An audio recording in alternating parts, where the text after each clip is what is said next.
I'm Dr. Margaret Tempero. I'm director of the Pancreas Center at the University of California, San Francisco. I'm often asked what aspects of a patient's history or signs and symptoms should prompt a workup for pancreatic cancer. When symptomatic patients come to see their physician and they have any one of the following, I think that a workup for pancreatic cancer should be undertaken. The first and most obvious might be jaundice, with or without pain. And this comes from obstruction of the common bile duct, and most pancreas cancers occur in the head of the pancreas where obstruction of the common bile duct is quite common.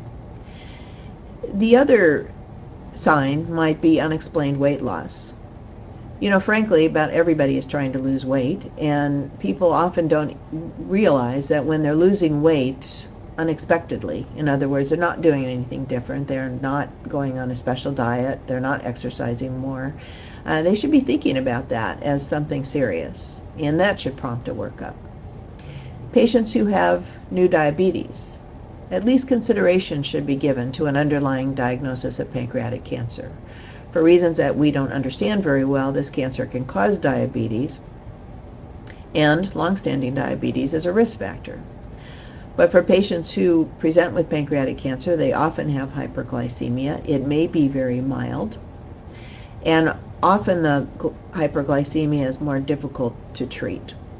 So any patient who has prediabetes and perhaps other subtle signs and symptoms, such as a little bit of weight loss and maybe some nonspecific epigastric discomfort, that patient should be considered for an underlying diagnosis of pancreatic cancer.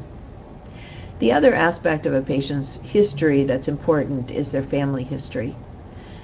If a patient has 2 or 3 first-degree relatives with pancreatic cancer, they should probably be entered into a screening program for pancreatic tumors. If a patient is a member of certain classic cancer family syndromes, such as Peutz-Jeghers syndrome or familial atypical mole and melanoma syndrome, they should be tested for the presence of the mutation, and if it's present, they should be entered into a screening protocol, preferably at a center that has a lot of experience in seeing these types of patients.